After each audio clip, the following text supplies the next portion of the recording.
Mesolithic art, मध्य पाषाण युगीन काल।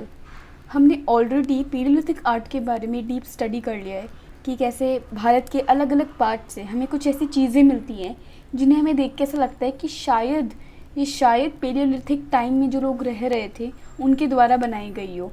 और इन सब चीज़ों का कोई रिचुअलिस्टिक सिग्निफिकेंस था या नहीं, या ये सिर्फ डेली लाइफ में यूज़ होने वाली चीज़ें थी, या ये सच में कुछ आर्टिस्टिक चीज़ थी कि इंसान को कुछ क्रिएटिव करने का मन हुआ इसलिए उसने बनाया। तो इन सभी का क्वेश्चंस अभी हमारे पास एकदम स्पेकुलेट कर सकते हैं। इनका परफेक्ट आंसर किसी भी आर्कियोलॉजिस्ट को पता नहीं होता, क्योंकि हिस्टोरिकल रिकॉर्ड्स तो है नहीं कि हम पढ़ लें जाके उनके थॉट्स, राइट। हमें सिर्फ उनके जो एविडेंसेस मिले हैं उनको कंटेम्पलेट करके, उनको समझ के सिर्फ एक कंक्लूजन निकालना पड़ता है, एक निर्णय निकालना पड़ता है कि हाँ, कि शायद ये सोचते होंगे वो, या ये ऐसे होता होगा इसलिए उन्होंने ये ड्राइंग बनाई या ये पेंटिंग बनाई, एट्सेट्रा। अगर हम मेसोलिथिक आर्ट की बात करते हैं तो इस पीरियड से हमें पोर्टेबल मेसोलिथिक आर्ट कम मिलती है और स्टैटिक मेसोलिथिक आर्ट ज़्यादा मिलती है। इसमें क्या डिफरेंस होता है? पोर्टेबल कोई ऐसी चीज़ होती है जिसे आप अपने साथ कहीं भी लेके जा सकते हो, जैसे कोई पत्थर का टुकड़ा या बोन का टुकड़ा। अगर उन पे कोई पेंटिंग बनाए या कुछ भी चित्रकारी करें, this is called as a portable mesolithic art. पर अगर आपने किसी पहाड़ी पे या फिर किसी बहुत बड़े पत्थर पे या चट्टान पे कोई ड्राइंग बना दी है तो वो अब उस चट्टान पे ही रहेगी सालों साल, 2000 साल, 3000 साल, आने वाले जितने भी साल हैं वहीं रहेगी, जब तक कोई आके मिटा नहीं देगा या कुछ इसे डिस्ट्रॉय करने की डेलिबरेटली कोशिश नहीं करेगा।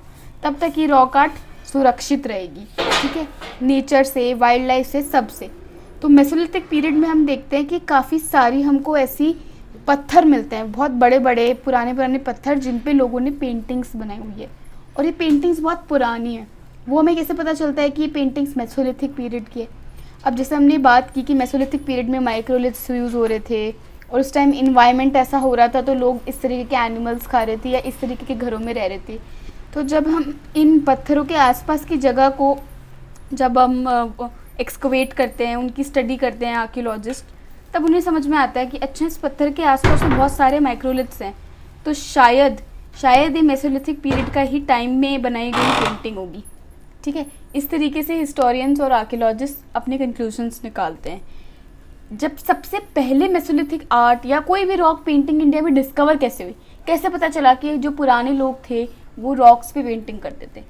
वो पहली बार तब पता चला था जब ACL कार्लाइल एक सर्वेयर थे। सर्वेयर मतलब जाके चीज़ों के बारे में पढ़ना, डिटेल निकालना, उनकी लिस्ट बनाना, ये सर्वेयर का काम होता है। ये ASI के साथ थे नियुक्त, और इन्होंने 1867 में कैमूर हिल्स जो कि यूपी में है, वहाँ पे सबसे पहली बार ऐसे पत्थर देखे, ऐसी गुफाएं देखी जहाँ पे लोगों ने चित्र बनाए हुए हैं, पेंटिंग्स बनाई हुई है। और ये पेंटिंग्स देखने में आज की नहीं लगती, ऐसा लगता है कि बहुत पुराने टाइम की है। तो उससे पता चला कि अच्छा, कि जो पेंटिंग्स हमें यूरोप वगैरह में मिल रही हैं पुरानी, वैसे हमें भारत में भी मिल रही हैं। भारत में भी 4000-5000 साल पहले से इनहैबिटेशन स्टार्टेड है, लोग रह रहे हैं, पेंटिंग्स बना रहे हैं, ठीक है। अब पेंटिंग्स के बारे में एज आई ऑलरेडी सेड कि बहुत एक टाइम पोर्टल की तरह होता है। आप डायरेक्टली उस पर्सन की तरफ देख सकते हैं, उसके थॉट्स को समझ सकते हैं जो पेंटिंग बना रहा है। जैसे हमें पत्थर मिलते हैं या बोन्स मिलते हैं या टूल्स मिलते हैं, इनसे तो हमें नॉलेज निकालनी पड़ती है, सोचना पड़ता है, अच्छा इसने ऐसे किया तो उसने क्यों किया होगा। पर पेंटिंग और हैंड रिटन रिकॉर्ड्स, ये डायरेक्ट हमारे लिए एक डायरेक्ट कॉन्वर्सेशन है कि वो उनके क्या आइडियाज़ थे, वो क्या सोचते थे, उन्होंने डायरेक्ट उकेरे हैं। तो पेंटिंग्स और रिटन रिकॉर्ड्स इसीलिए बहुत इंपॉर्टेंट हो जाते हैं। सबसे जो इम्पॉर्टेंट पेंटिंग्स है वाइटल हिस्ट्री में, मेसोलिथिक आर्ट की हिस्ट्री में, वो है भीमबेटका रॉक शेल्टर्स। अब भीमबेटका रॉक शेल्टर्स इतने इम्पॉर्टेंट क्यों हैं? क्योंकि यहाँ पे भीमबेटका जो एक जगह है MP में, यहाँ एक या दो पेंटिंग्स नहीं है, बल्कि ऐसे ढेरों पत्थर हैं जिन पे बहुत सारी पेंटिंग्स बनी हुई है, वो भी मेसोलिथिक टाइम की, ठीक है। डेटिंग करना मैंने आपको समझाया है कि कैसे डेट हुई होंगी, कि मेसोलिथिक पीरियड की होगी, फाइन। और ये डिस्कवर कैसे हुई, इसकी भी एक बहुत रोचक कहानी है कि 1957 में इंडिया आज़ाद हो चुका था, ठीक है। ASI का डिपार्टमेंट बहुत ज़्यादा फंडेड नहीं था, थोड़ा बहुत था, ठीक है, चल रहा था काम। तो एक आर्कियोलॉजिस्ट थे VS वाकांकर, उन्होंने वो जा रहे थे, वो MP में जा रहे थे, कहाँ से, भोपाल से लेके इटारसी, इनकी ट्रेन की रूट थी। तो यहाँ से उन्होंने जब ट्रेन में जा रहे थे तो यहाँ पहाड़ियाँ देखी कुछ, और उनको देख कर उनको कुछ गट फीलिंग आई कि यार ये पहाड़ियों में शायद मुझे कुछ मिल सकता है पुराना, ऐसे गट फीलिंग आई, तो वो उन्होंने क्या उतर गए देख के, वो उस पहाड़ियों को, इन पहाड़ियों में गए। फिर जब वहाँ पहुँचे तो उनके होश उड़ गए। क्यों? क्योंकि वहाँ उन बड़ी बड़ी पहाड़ियों में उन्हें पेंटिंग्स मिली, वो भी एक दो नहीं, ढेरों हज़ारों पेंटिंग्स, और पुरानी एकदम। और उससे पता चला, उससे इंडिया ने पूरे वर्ल्ड को अनाउंस किया कि हाँ, हमारे यहाँ भी मेसोलिथिक टाइम की पूरी ग्रुप ऑफ पेंटिंग्स है, पूरे की पूरे ग्रुप्स है। इससे सबूत मिलता है कि लोग यहाँ पे कंटिन्यूसली बहुत समय के साथ रहे हैं और पेंटिंग्स बनाते रहे हैं, पुश्तों की पुश्तें रही हैं यहाँ पे।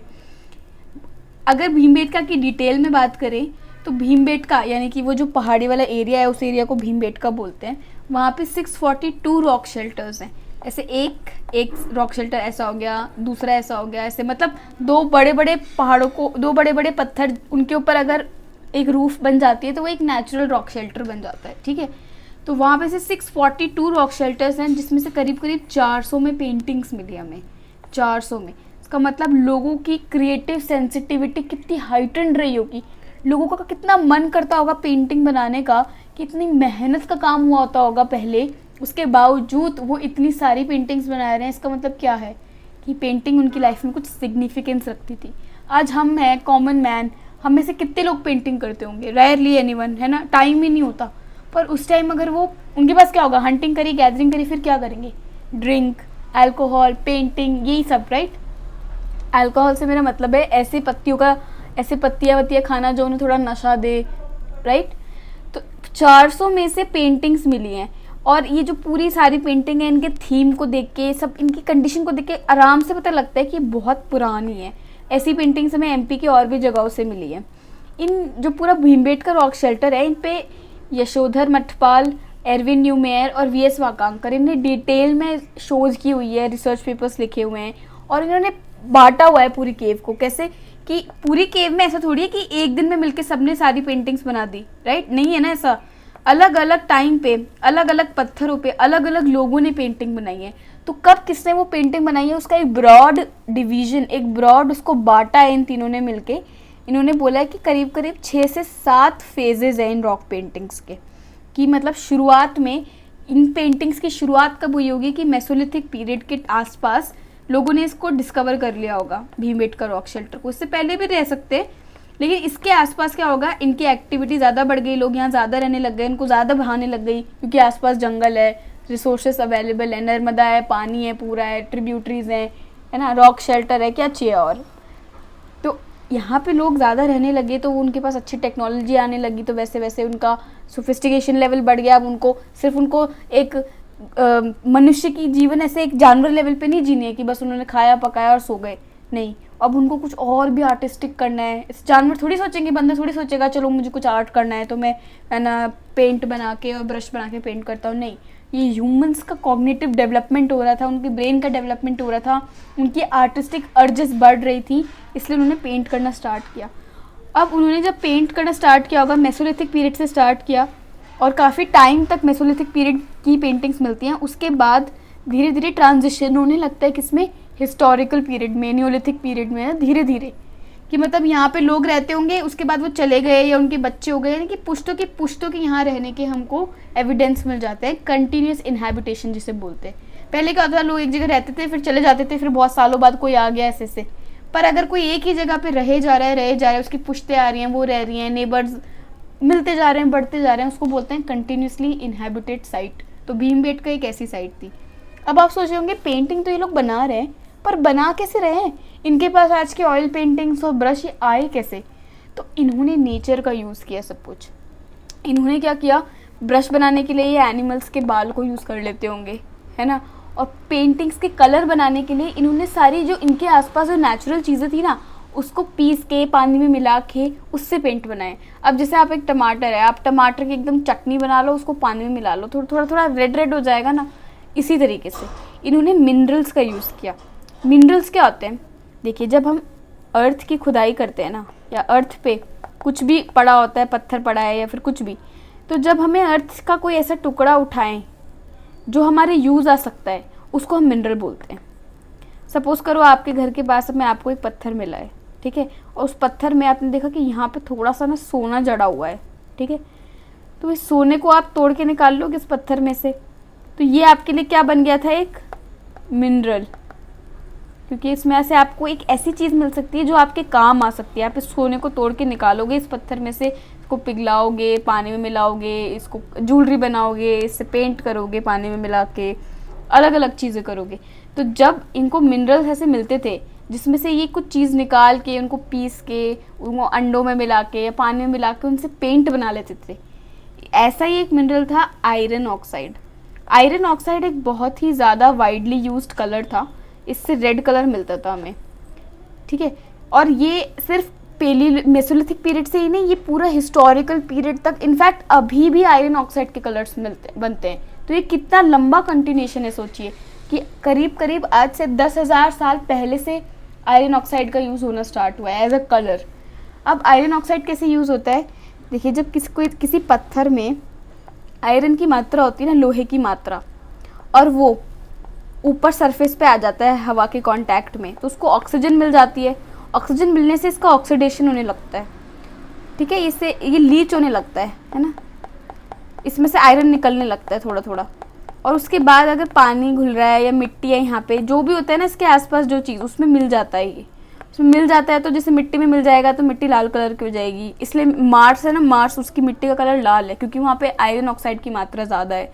या अगर वो पानी में मिल जाएगा तो वहाँ से एकदम एकदम लाल मटमैले कलर का पानी फ्लो करेगा। जैसे माइंस होते हैं जितने भी उसमें जब माइंस का काम खोद लेते हैं वो लोग सारा, उसके बाद माइंस को छोड़ देते हैं, तब वहाँ के आसपास का जो पानी होता है वो मटमैले कलर का हो जाता है पूरा की पूरा, क्योंकि वहाँ पे आयरन ऑक्साइड मिल जाता है पानी में। तो ऐसे आयरन ऑक्साइड या गेरू है, उसको मिनरल को निकाल के, उसको पीस के पानी में मिला के रेड कलर बनाया गया होगा। और सफ़ेद कलर के लिए उन्होंने चूना पत्थर जो होता है लाइमस्टोन, उसको तोड़ के पीसा होगा। चैल्सिडन, ये ग्रीन कलर का सा पत्थर होता है, उसको तोड़ के उन्होंने पीस के उससे ग्रीन कलर बनाया होगा। अलग अलग चीज़ों से कलर्स बना के उन्होंने अलग अलग सीन्स डिपिक्ट किए, पेंट किया है।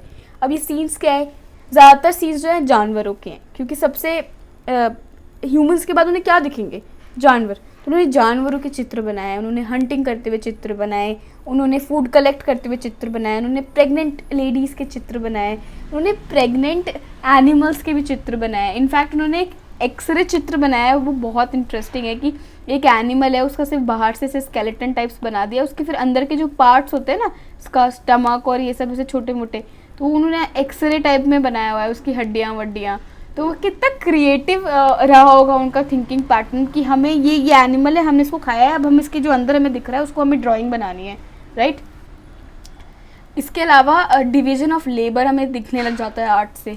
मतलब पेंटिंग को देख के हम काफ़ी सारी चीज़ें भी समझ सकते हैं उस पीरियड के बारे में, कि अगर वो दिखा रहे हैं कि हंटिंग करने आदमी जाते थे, तो जो आज का स्ट्रक्चर है कि हाँ आज तक ये होता था, आज से 200 सेंचुरी पहले, कि जो ह्यूमंस में मेल्स जो थे वो बाहर जाके कमाते हैं और औरतें घर पे रहती हैं। तो क्या ये स्ट्रक्चर पेलियोलिथिक मेसोलिथिक टाइम में भी था या उसके बाद बना है? तो इन सब चीज़ों का भी हमें आंसर इन पेंटिंग से मिलता है। अगर औरत को सिर्फ है ना केव में रह के और खाना पीसते हुए दिखा रहे हैं, तो मतलब शायद वो सिर्फ घर पे रहती थी और बच्चे की देखभाल करती थी।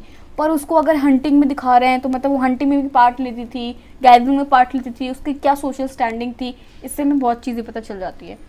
एक इंटरेस्टिंग बात यह है कि कोई भी पॉटरी डिपिक्ट नहीं हुई है किसी भी पेंटिंग में। मेसोलिथिक पेंटिंग्स में ज़्यादातर पॉटरी डिपिक्ट नहीं हुई है। तो पॉटरी मतलब कुछ भी मिट्टी का बर्तन। अब आपको पता है मिट्टी के बर्तन को डेट किया जा सकता है, मतलब ये उसकी हिस्टोरियंस और आर्कियोलॉजिस्ट लैब में इससे डेट निकाल सकते हैं साइंटिस्ट कि ये कब बना होगा। करीब करीब 3000 साल पहले बनी है, ये 4000 साल बनी है। ये उनके पास एक तरीका होता है थर्मोल्यूमिनेसेंस डेटिंग, और ऐसे काफ़ी सारे तरीके होते हैं जिससे इस मिट्टी को कब पकाया गया या कब इस शेप में दिया गया, इससे इनको पता चल जाता है। तो अगर कोई बर्तन मिला है सपोज और ये 3000 साल पुराना निकल जाता है, और हमें पता है मेसोलिथिक पेंटिंग्स में हमको ये बर्तन दिख नहीं रहे हैं, मिल ही नहीं रहे हैं, कोई बना नहीं रहा है बर्तनों को, तो इसका क्या मतलब है कि बर्तन इस टाइम पे बने नहीं थे। तो अगर ये 3000 साल पहले पुराने हैं, 3000 साल पुराना है, तो ये तो और भी पुरानी पेंटिंग होगी क्योंकि उसमें इसका जिक्र नहीं है। अगर ये बना लिया होता तो जिक्र होता। तो इससे हमको इसकी भी डेट मिलने लग जाती है पेंटिंग की, अच्छा ये शायद 5000 6000 साल पुरानी है, इतनी पुरानी पेंटिंग है। इस तरीके से हमें हेल्प करती हैं चीज़ें डॉट्स कनेक्ट करने में। यूरोप में सबसे पहले पेंटिंग्स मिलना ना यूरोप और ऑस्ट्रेलिया साइड हुई थी। तो यूरोप में तो जो जितनी भी पेंटिंग्स थी ना, वो कोने में, डार्क कोने कुचेरे में ऐसे है, एकदम अंधेरे में जाके, अंदर जाके एकदम। लेकिन इंडिया में एकदम फुल रोशनी वाली जगहों पे पेंटिंग्स हैं। एकदम पूरी हवा आ रही है, रोशनी आ रही है और एकदम बहुत ही लाइवली सीन है इंडिया में। इतनी बड़ी बड़ी पेंटिंग्स है, कुछ तो इतनी ऊंची ऊंची जगह पे हैं भारत में कि उनको देख के ऐसा लगता ही नहीं है किसी एक आदमी का काम है। ऐसा लगता है कि 40-50 लोग ने, 100 लोगों ने मिल के उस पेंटिंग को बनाने में हेल्प की है। और अगर इतना एफर्ट डाल रहे हैं 100 लोग मिल के, तो कुछ इंपॉर्टेंट तो रहा होगा ना, कुछ उसका सिग्निफिकेंस तो रहा होगा ना। और यही बात नहीं है, एक जना बना के गया रॉक शेल्टर पे, दूसरा आता है उसको देखते फिर वो भी बना के चला जाता है। जैसे आप हिस्टोरिकल मॉन्यूमेंट्स में जाओगे, अगर आप ताजमहल जाओगे, ताजमहल में तो नहीं, बेसिकली अगर आप रेड फोर्ट या कहीं और जाओगे तो आपको वहाँ के दीवारों पे जैसे ऐसे कुचरा कुचरा मिलेगा, कुछ लिखा हुआ, संगीता लव्स लॉकेश और ऐसा ऐसा कुछ लिख के चले जाते हैं लोग। फिर दूसरे लोग आते हैं, वो देखते हैं, फिर वो भी बना के चले जाते हैं, इसके ऊपर कुछ अपनी छाप छोड़ देते हैं। तो इसी तरीके से भीमबेटका रॉक शेल्टर्स में भी हमें दिखता है कि पुश्ते दर पुश्ते लोगों ने चीज़ें बनाई हुई है। ओके, एंड कुछ जगह तो पेंटिंग भी है और एनग्रेविंग भी है। एनग्रेविंग का मतलब होता है कि आप पत्थर के ऊपर पेंट करते हो एक तो, और दूसरा है कि अगर आप छेनी हथौड़े लेके पत्थर को खुरच के कुछ बना दो तो वो होता है एनग्रेविंग। तो उड़ीसा में हमें ऐसी केव्स मिली हैं जहाँ पे पेंटिंग भी बनी हुई है और एनग्रेविंग भी बनी हुई है। और इसके अलावा हमने साउथ से ऐसी पेंटिंग्स मिली हैं जब एक गुफा में जहाँ पे ह्यूमंस नहीं है, सिर्फ एनिमल्स का डिपिक्शन हो रखा है। तो बहुत इंटरेस्टिंग चीज़ें हमें ऑल ओवर द इंडिया मिली है डिफरेंट पेंटिंग्स में। तो ये सारी जो पेंटिंग्स है ये डिस्क्राइब करता है कि कैसे ह्यूमंस अपनी जो क्रिएटिविटी की अर्जिस थी, जो मतलब कुछ और करना, सिर्फ खाने पीने रोटा कपड़ा सोने से ऊपर कुछ उठना, उसकी जो वो अर्ज थी उसको फुलफिल करने की एक चाहत दिखती है पेंटिंग्स के एफर्ट से। इसी के साथ हम इस चैप्टर को कंक्लूड करते हैं। हमने देखा कि प्री हिस्ट्री क्या होती है और ह्यूमन पास्ट में स्टोन एज का क्या रोल है, मॉडर्न ह्यूमंस जो है, जो हम आज हैं, हम कैसे इवॉल्व हुए धीरे धीरे, और पेलियोलिथिक क्या होता है, मेसोलिथिक क्या होता है, कब से हमने खाना पीना कैसे स्टार्ट किया, और डोमेस्टिकेशन ऑफ एनिमल कैसे स्टार्ट किया, हमने पालतू जानवर कैसे बनाए, क्यों बनाए। इसके आगे वाले चैप्टर में हम देखेंगे कि हमने जब हंटिंग गैदरिंग से फार्मिंग पे ये क्यों स्विच किया, कब स्विच किया, कैसे स्विच किया, कहाँ सबसे पहले स्विच किया भारत में। That is a very interesting question कि अगर कोई अपनी जीवन नोमैड की तरह जी रहा है तो सडनली क्यों डिसाइड करेगा वो अपने राइट माइंड में कि चलो अब मुझे नोमैड की तरह नहीं जीना है, अब मैं यहीं सेटल होकर जीऊँगा। So these are very interesting questions जो आगे वाले चैप्टर्स में आपका वेट करते हैं। Thank you.